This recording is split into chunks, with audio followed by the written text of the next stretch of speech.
কম দামে চুল নষ্ট করার থেকে এখানে ভালো সার্ভিসটা নেওয়া ভালো। 3বারই খুব ভালো রেজাল্ট হয়েছে। ফার্স্টের দিকে ভেবেছিলাম দ্বিতীয়বার আসবো কিনা। আমি এসেছি মিরপুরের রূপনগর থেকে। আসার আগে এগুলো নিয়ে সার্চ করেছি, তো আরডিএইচ এর নামটাই সবার প্রথমে পেয়েছি। হয়তোবা এখানে অন্য জায়গার থেকে একটু কস্টলি, বাট আমার কাছে মনে হয়েছে কম দামে চুল নষ্ট করার থেকে এখানে ভালো সার্ভিসটা নেওয়া ভালো, এবং আমি যেরকমটা চেয়েছিলাম এক্স্যাক্টলি তাই পেয়েছি। আমি নিয়েছি ক্যানভো ডিপ শাইনিং, যেটা আমার হেয়ারে সেটা নিয়েছি। থ্যাংক ইউ আরডিএইচ কে এত সুন্দর সার্ভিস প্রোভাইড করার জন্য।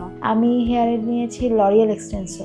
এই নিয়ে এখানে আমি 3rd টাইম লরিয়াল এক্সটেনসো করাচ্ছি এবং 3বারই খুব ভালো রেজাল্ট হয়েছে। আমার খুব ভালো লাগে দেখি এখানে আসি। আমি মিরপুর 10 থেকে এসেছি। আমি হেয়ার হচ্ছে আপনার ক্যানভো ডিপ শাইনিংটা করেছি। আমার হেয়ারটা রাফ ছিল। আপনাদের সব থেকে বড় কথা আরডিএইচ এর যারা বিউটিশিয়ান গুলো আছে এরা এতটাই ফ্রেন্ডলি যে আমি ফার্স্টের দিকে ভেবেছিলাম যে দ্বিতীয়বার আসবো কিনা, কিন্তু এখন থেকে ভাবতেছি যে না, আমি আর অন্য কোথাও যাব না, আমি এখানেই বারবার আসবো ইনশাল্লাহ।